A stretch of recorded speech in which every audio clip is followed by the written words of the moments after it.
पाकिस्तान की तारीख का वाहिद कैदी है ये इमरान खान। ये मेरी बात आप याद रखिएगा, ये इस मुल्क की तारीख का वाहिद कैदी है जिसको 1 साल से ना उसकी आवाज सुनने दी गई ना उसको देखने दिया गया।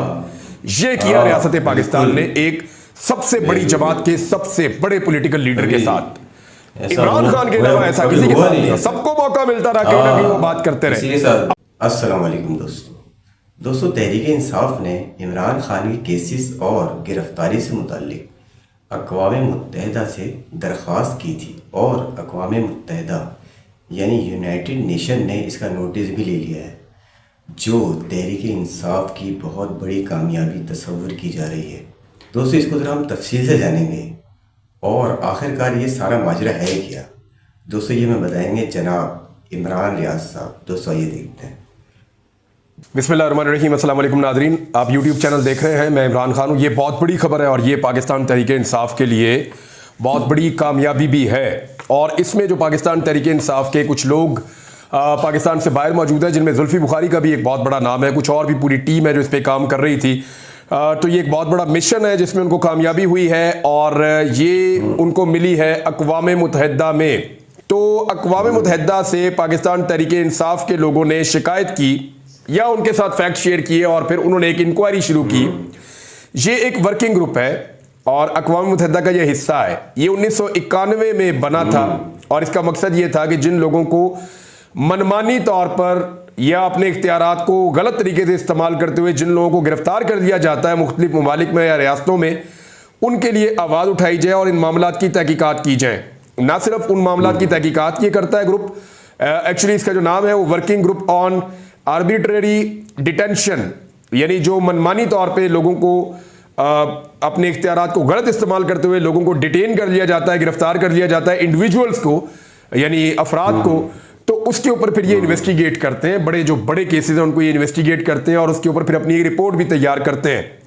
और इसमें एक दो नहीं, ये पूरी एक बहुत बड़ी टीम है जो काम करती है और ये टीम एक मुल्क से नहीं होती, ये लगभग 5 मुख्तलिफ ममालिक से ये टीम बनती है और एक बड़ी टीम बनती है। वो टीम फिर इन्वेस्टिगेट करती है, उस मुल्क से भी राब्ता करती है, वो तमाम केसेस भी देखती है जिनमें उस बंदे को गिरफ्तार किया गया, तो बड़ा डिटेल्ड काम करती है। इनका एक सेशन हुआ था और ये सेशन इसी साल हुआ, 18 मार्च से लेकर 27 मार्च तक ये सेशन चला है। लगभग 10 दिन के इस सेशन में इन्होंने पूरी जो तहकीकात इन्होंने की वो सारी उसमें शेयर की और उसके ऊपर एक रिपोर्ट जारी की है। ये रिपोर्ट इमरान खान से मुताल्लिक है।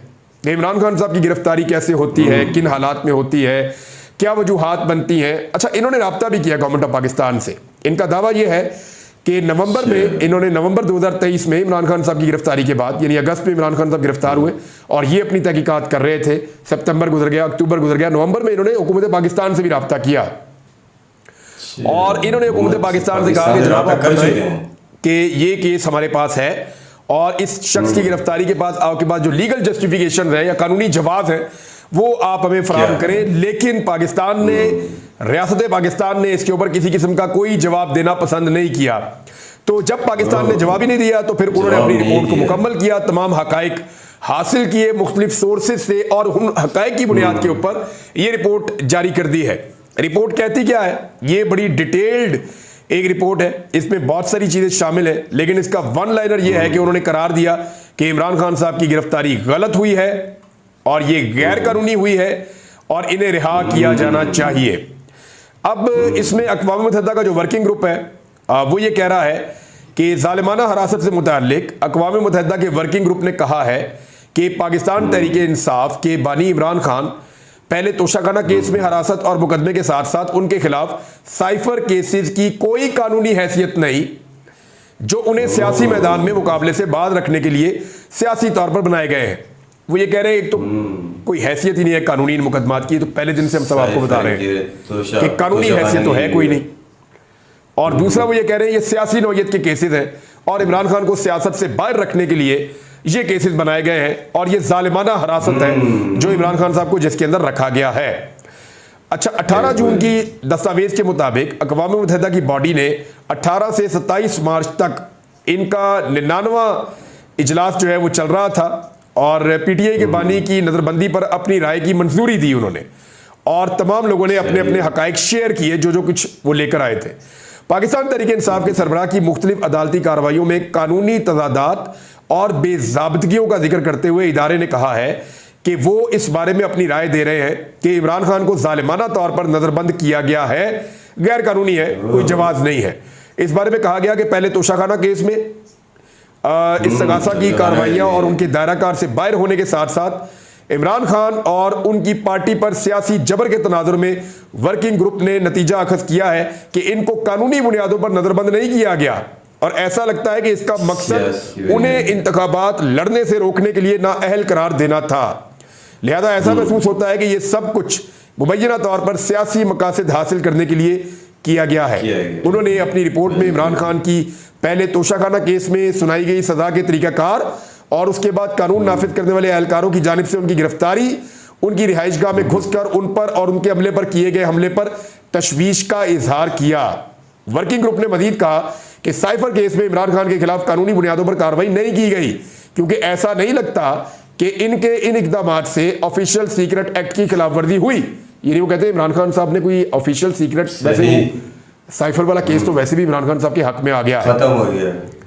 फिर उन्होंने किया कि तोशाखाना वाला केस और इद्दत वाला केस, यानी ये सारे केसेस वो कह रहे हैं जैसे 4 केसों में एक साथ फैसला आया है और इसका मकसद उन्हें आम इंतखाबात में हिस्सा लेने से रोकना था। यानी वो सारी उसकी टाइमिंग भी, फिर इकट्ठे फैसले आना। तो यहां जो बड़े बड़े जरखेज दिमाग पाकिस्तान में बैठे हुए हैं ना, उनके दिमाग में ये तो था कि हमने ये जुल्म करना है, जबर करना है, इमरान खान को इलेक्शन से बाहर करना है, हर हाल में अपनी मनमानी हुकूमत बनानी है, इस शख्स को हिरासत में रखना है, कोई इसकी फोटो ना देखे। पाकिस्तान की तारीख का वाहिद कैदी है ये इमरान खान, ये मेरी बात आप याद रखिएगा। ये इस मुल्क की तारीख का वाहिद कैदी है जिसको 1 साल से ना उसकी आवाज सुनने दी गई, ना उसको देखने दिया गया। ये किया रियासत पाकिस्तान ने एक सबसे बड़ी जमात के सबसे बड़े पॉलिटिकल लीडर के साथ। इमरान खान के अलावा ऐसा किसी के साथ नहीं। सबको मौका मिलता रहा, कहीं ना कहीं वो बात करते रहे, अपने लोगों से मुलाकातें करते रहे, कहीं ना कहीं को ऑडियो को, वीडियो को, बयान को चीजें आती रहती थी। कोई लोग पेशी के ऊपर आ जाते थे, वहां पे नजर आ जाते थे, कोई वीडियो देख के कोई ऐसे करके वी बना लेता है, कोई ऐसे करके हाथ हिला देता है, कोई चीज इमरान खान की सामने नहीं आने दी। और 1 साल होने वाला है। अब आप अंदाजा कर लीजिए कि रियासत कितनी खौफजदा है इमरान खान से। अच्छा, इसमें मजीद कहा गया कि इमरान खान के इलेक्शन लड़ने पर पाबंदी, इलेक्शन में उनकी पार्टी की मुनसिफाना शिरकत को रोकने और हुकूमत की तरफ से किसी रद्द-ए-अमल की अदम मौजूदगी जैसे अवामिल के पेश नज़र वर्किंग ग्रुप इस नतीजे पर पहुंचा है कि इमरान खान की गिरफ्तारी, नजरबंदी और पहले तोशाखाना केस और साइफर केस में मुकदमा चलाए जाने की कोई कानूनी वजह नहीं थी और ऐसा लगता था कि उनको इलेक्शन से रोकने के लिए यह सारा कुछ किया गया है। फिर उन्होंने कहा हुकूमत ने कोई हमें तरदीद ही नहीं दी, कोई वजह नहीं बताई और हमें जवाब ही नहीं दिया। ऐसा लगता है कि इमरान खान के खिलाफ बनाए गए मुकदमात का ताल्लुक इस बात से है कि वो पीटीआई के कायद हैं और उनको और उनके हामियों को खामोश करने और उनकी सियासत में शिरकत को रोकने के लिए ऐसा किया जा रहा है। अच्छा, इसमें यह भी कहा गया कि जो पाकिस्तान तहरीक इंसाफ के लोगों की गिरफ्तारियां हो रही हैं, वर्कर्स की, लीडर्स की, और जिस किस्म का सलूक हो रहा है, इसकी भी निशानदेही की गई है। अक़वाम मुत्तहिदा के जो वर्किंग ग्रुप है उसने इमरान खान की गिरफ्तारी को गैर कानूनी करार देते हुए रिहाई का मुतालबा भी कर दिया।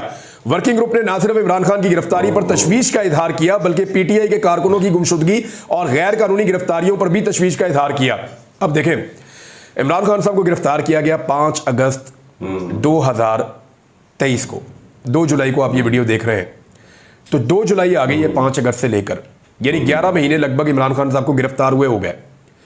अक़वाम मुत्तहिदा भी बोल पड़ा, अमेरिका भी बोल पड़ा, यूरोप से आवाज़ें आ रही हैं, पूरी दुनिया के मुबस्सिरीन कह रहे हैं कि पाकिस्तान में बदतरीन फस्तायत, जबर और जुल्म हो रहा है लोगों के ऊपर। और जिस तरीके से ये इलेक्शन हुआ है, इसको तो दुनिया मानती नहीं। इलेक्शन, इसकी तहकीकात का मुतालबा किया जा रहा है। तो ये पाकिस्तान तहरीक इंसाफ की बहुत बड़ी कामयाबी है। लेकिन कभी आपने गौर किया है कि जरदारी साहब के लोग क्यों नहीं गए कभी अक़वाम मुत्तहिदा में? ऐसा नहीं है कि उनको ये पता नहीं है या वो जा नहीं सकते। एक्चुअली वो जरदारी साहब के ऊपर बनने वाले केसेस को कभी भी जस्टिफाई नहीं कर सकते कि वो गलत है। जरदारी साहब अगर कभी अक़वाम मुत्तहिदा में जाएंगे तो उनके खिलाफ जितने सबूत हैं वो भी अक़वाम मुत्तहिदा में जाएंगे। नवाज शरीफ साहब जब अक़वाम मुत्तहिदा में जाएंगे तो उनके खिलाफ जितने सबूत हैं वो भी अक़वाम मुत्तहिदा में जाएंगे। आज से पहले कोई भी नहीं गया। ये पाकिस्तान का वाहिद लीडर है जिसके ऊपर केसेस बने, तो उसके लोग अक़वाम मुत्तहिदा में गए और अक़वाम मुत्तहिदा ने बाकायदा वर्किंग ग्रुप ने पूछा पाकिस्तान से कि बताओ कोई जवाब है, और पाकिस्तान के पास कोई जवाब होता तो पाकिस्तान दे भी देता, तो उनको जवाब दिया भी नहीं। और वो ये बता भी रहे हैं कि हमने सवाल पूछे और हमें जवाब ही नहीं दिया। तो इसका मतलब यह है कि इमरान खान साहब की पार्टी में यह इखलाकी जुर्रत मौजूद है कि वो किसी भी फोरम का दरवाजा खटखटाकर धड़ल्ले से यह कह सकते हैं कि जनाब हमारा लीडर बेकसूर है, ये सारे झूठे केसेस हैं, अगर कुछ है तो ले आओ, लाके साबित कर दो। तो पाकिस्तान के अंदर तो आप इमरान खान को कैद में रख सकते हैं, उसको रगड़ा लगा सकते हैं, उसके कारकुनों को रगड़ा लगा सकते हैं, लेकिन यह मुमकिन नहीं है कि आप आलमी फोरम के ऊपर उन्हीं सबूतों की रोशनी में इमरान खान को मलाइन कर सकें या उसके खिलाफ कुछ साबित कर सकें। लिहाजा फिर आलमी फोरम से पाकिस्तान ने या रियासत पाकिस्तान ने गुरेज किया और उनको जवाब भी नहीं दिया। हालांकि उस वक्त जो हुकूमत थी, काकड़ साहब मौजूद थे जब यह सवाल किया गया, तो काकड़ साहब तो इमरान खान साहब से शदीद नफरत करते थे या उनको लाने वाले शदीद नफरत करते थे, तो उन लोगों ने तो जवाब उनको फौरन देना चाहिए था, उन्होंने जवाब दिया ही नहीं। तो दोस्तों ये थी सारी सूरत हाल तहरीक इंसाफ और अक़वाम मुत्तहिदा से मुताल्लिक़।